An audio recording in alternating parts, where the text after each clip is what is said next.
I now recognize Mr. Sablan for 5 minutes of questioning.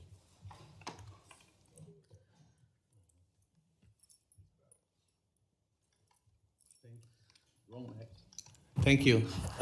Good morning, everyone. Madam Chair, thank you for holding this important hearing. Before I start, I welcome all the witnesses. Before I start, I'd like to recognize Dr. Underwood, a former member of this Congress who spent the entire time he was here in this committee also. So Dr. Underwood, welcome back. This is a good hearing. I like all the witnesses and their testimonies, but I'm going to start with Ms. Latesha Grayer. Did you just add another last name? Because I think you did, right?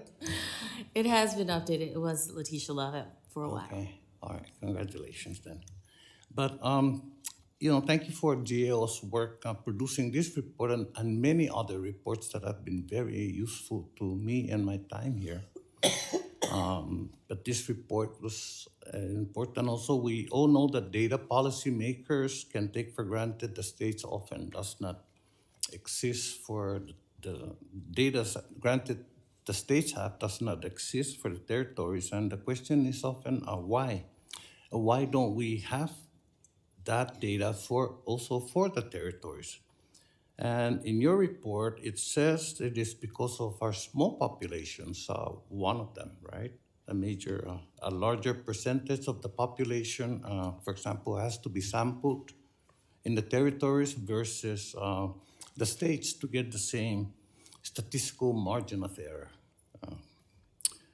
So here is the chart from your report on the screen. And so about 25% of the population of Guam, for example, has to be sampled to get the same margin of error as sampling just 0.85% of the population of Kentucky.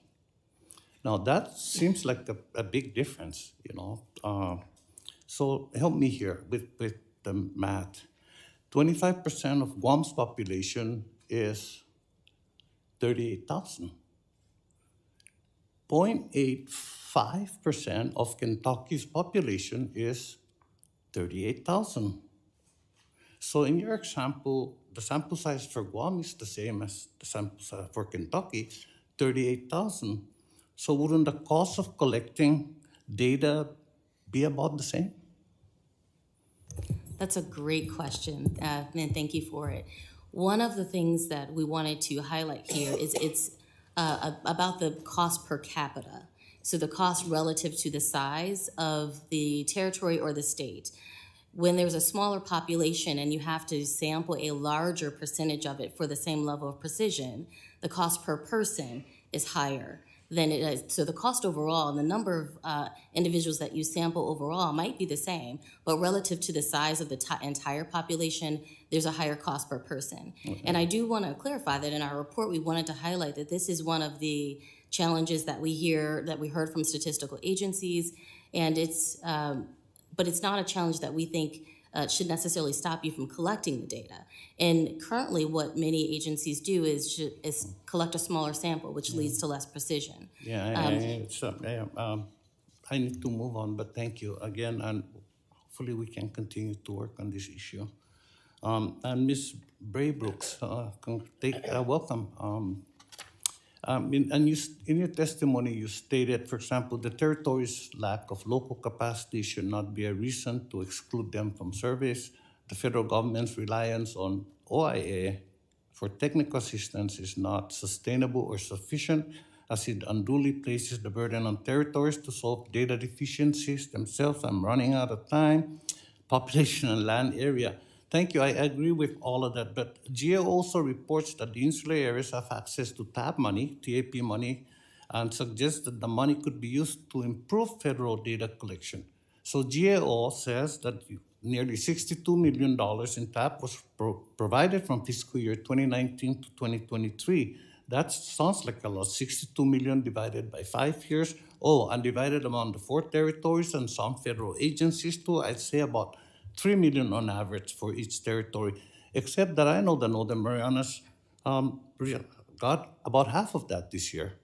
So do you know how much of this technical assistance is going to data collection improvements, Ms. Braybrooks?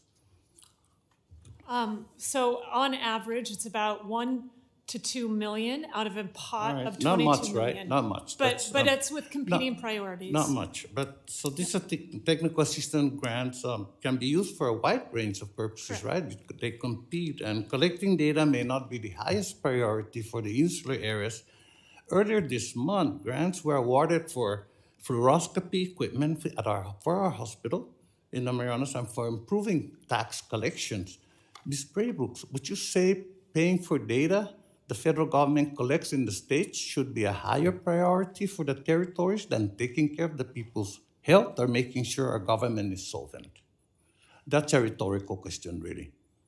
I'm just saying, if my late friend Eni Falaman Vega was here, he'd remind me again that until delegates here have votes on the floor, this problem is going to continue to remain because agencies do not have responsibilities to delegates in the territories.